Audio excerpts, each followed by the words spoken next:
Have you ever heard of the pirates of Somalia? The group of people who wield not just cutlasses and pistols, but power and chaos in equal measure. But imagine a scenario where these pirates try to attack the mighty ships of the US Navy.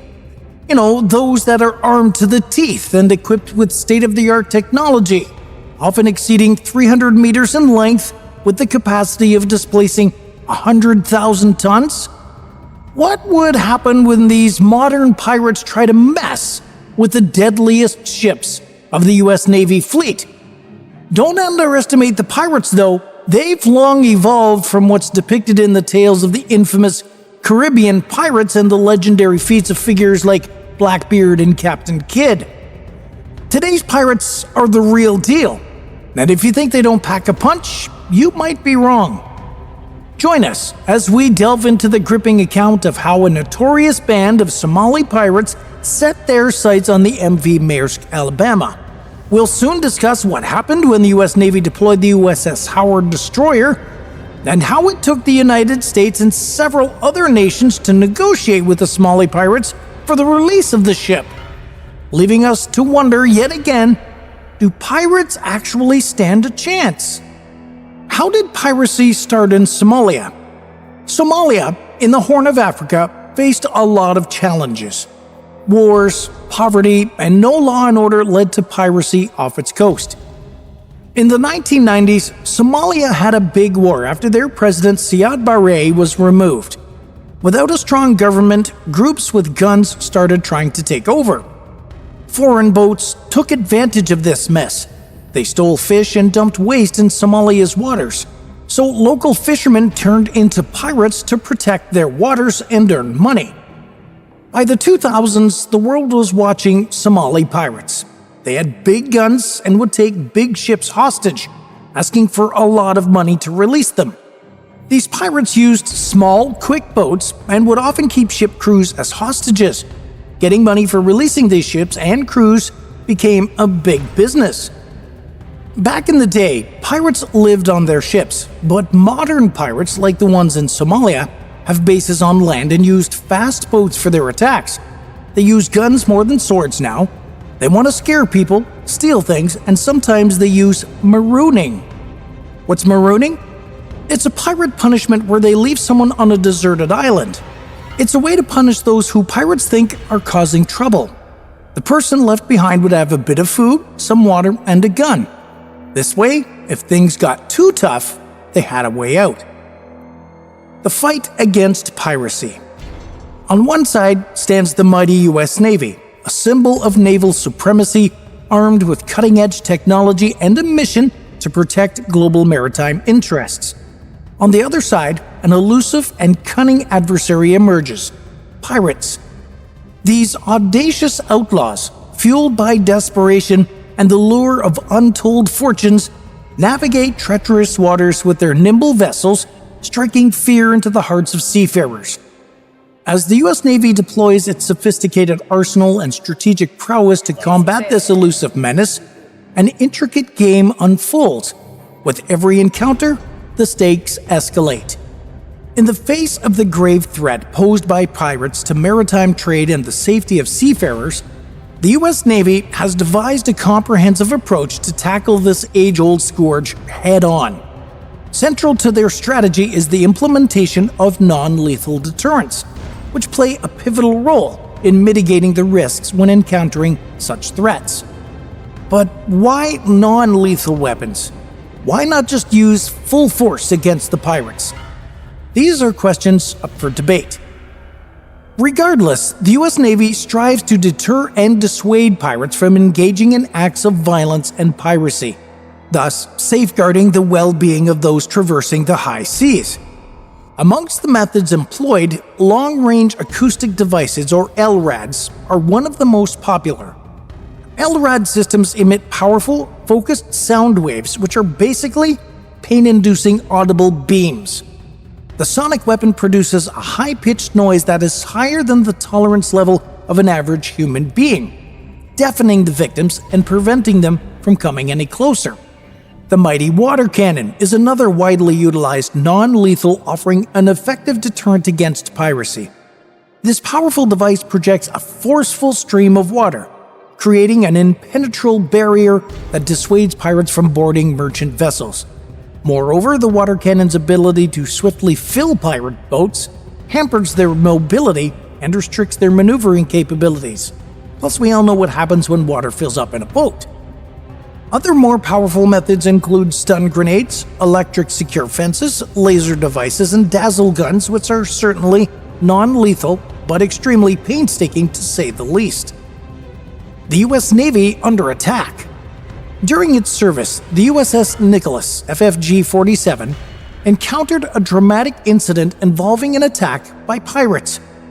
In April 2010, while operating in the waters of the Indian Ocean, the frigate found itself engaged in a tense confrontation with Somali pirates.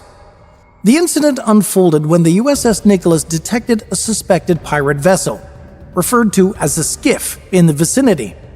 The frigate's crew swiftly mobilized and initiated appropriate defensive measures. As the pirate skiff attempted to flee, the USS Nicholas, acting in accordance with its mission to combat piracy, commenced pursuit. In a remarkable display of skill and precision, the USS Nicholas managed to intercept the pirate skiff. As the situation escalated, the pirates aboard the skiff opened fire on the frigate, initiating an exchange of gunfire. The crew of the USS Nicholas, well trained and resolute, effectively defended their vessel against the pirate attack. The engagement resulted in the apprehension of several pirates, while others were forced to abandon their skiff and flee. The successful defense of the USS Nicholas showcased the ship's robustness and the effectiveness of its crew in combating piracy threats. This incident highlighted the lack of sophistication among most pirates, who often make irrational decisions and target vessels larger than they can handle. Another notable attack made on the U.S. Navy by pirates occurred in April of 2009, when the USS Bainbridge was involved in the rescue of the MV Maersk, Alabama. The MV Maersk, Alabama, a U.S.-flagged container ship, was hijacked by Somali pirates in the Indian Ocean. The USS Bainbridge, an Arleigh Burke-class guided missile destroyer, subsequently responded to the distress call and reached the scene. During the incident, the pirates held the ship's captain, Richard Phillips, hostage on a lifeboat. Negotiations with the pirates were initiated, but as the situation grew increasingly tense, the Navy made the decision to take action. Several Navy SEAL snipers from the USS Bainbridge conducted a daring nighttime operation, successfully eliminating 3 pirates and rescuing Captain Phillips unharmed. This operation, known as Operation Neptune Spear, showcased the skill and precision of the U.S. Navy in countering piracy threats, even in dire encounters. It's to be noted that the United States has been fortunate to possess strong capabilities in the fight against piracy, but other nations encounter more significant obstacles when dealing with this maritime menace. Factors such as resource disparities, geographical considerations, and varying levels of international support contribute to a less advantageous situation for many countries in their efforts to combat pirates. U.S. Navy capabilities. Let's delve into the prowess of U.S. Navy ships, which, interestingly, some pirates believe they can challenge. To state the obvious, the U.S. Navy boasts the world's largest and most formidable fleet. The Zumwalt class is the pinnacle of surface combatants, showcasing innovation in naval capabilities. The USS Zumwalt, the headliner of this class, is engineered for diverse missions from deterrence to sea control. These destroyers reflect the U.S. Navy's vision for the future. They're not just for today's challenges, but are crafted to integrate emerging technologies and adapt to new mission scenarios. Speaking of advancement, the Zumwalt will soon incorporate the Pentagon's Common Hypersonic Glide Body. This system, soaring at Mach 5 or more, can obliterate targets just with its astonishing velocity. On the other hand, the Arleigh Burke-class guided missile destroyer holds its place among the world's elite ships. Commissioned in 1991, it remains a linchpin in the Navy's fleet. These destroyers come equipped with an arsenal that can deter a spectrum of threats, from aerial to subsurface. Pirates even thinking of confronting an Arleigh class would be courting disaster, especially given its Aegis combat system that can track, target, and destroy threats swiftly and effectively. The sheer power of these missiles can neutralize threats in mere seconds. Pirates considering challenging such a force? That'd be a grave miscalculation. But for some reason, pirates still end up attacking US Navy ships. So here's a question for you. Why do you think these pirates try and attack such huge vessels? And what do you think about using non-lethal weapons? Share your thoughts in the comments below. A united front against piracy. In the ongoing battle against piracy, prominent organizations such as the International Maritime Bureau have emerged to play vital roles. The IMB serves as a crucial monitoring and documentation body, providing essential information on piracy incidents worldwide to governments and authorities. Additionally, the United Nations has taken proactive steps by establishing the United Nations Convention on the Law of the Sea, which sets forth a comprehensive legal framework for addressing piracy. The UNCLOS mandates international cooperation among nations in apprehending and prosecuting pirates, regardless of their nationality or the location of their criminal activities. One notable force in the fight against piracy is the Combined Task Force 150, or CTF 150.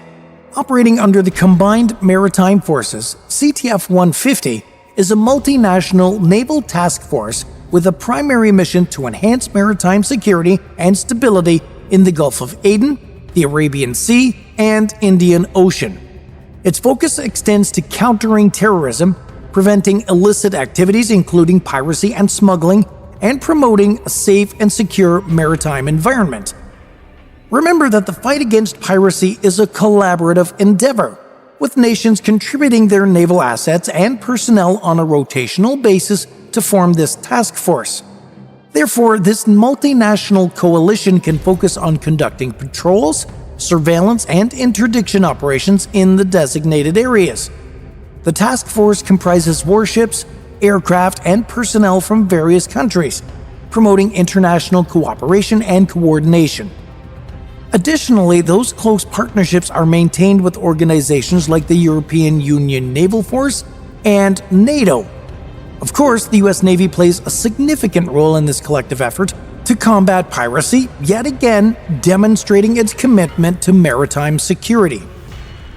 In your opinion, how do you think the collaboration between these organizations can be further strengthened? And what do you think about using non-lethal weapons against pirates? Should we use full force instead? Share your tactics, ideas, or thoughts with us in the comments section below. All in all, through active participation in multinational operations such as the Combined Task Force 150, the US Navy plays a crucial role in deterring and countering pirate activities in vulnerable regions. Their commitment is exemplified by the deployment of naval assets, like the USS Howard, to monitor and protect hijacked ships like the Faina. Collaborating with international partners, the US Navy demonstrates unwavering determination in protecting global trade and ensuring the well-being of seafarers. Our deepest respect and gratitude go out to these courageous men and women who bravely serve in the ongoing battle against pirates. Their selflessness and unwavering dedication deserve our highest admiration.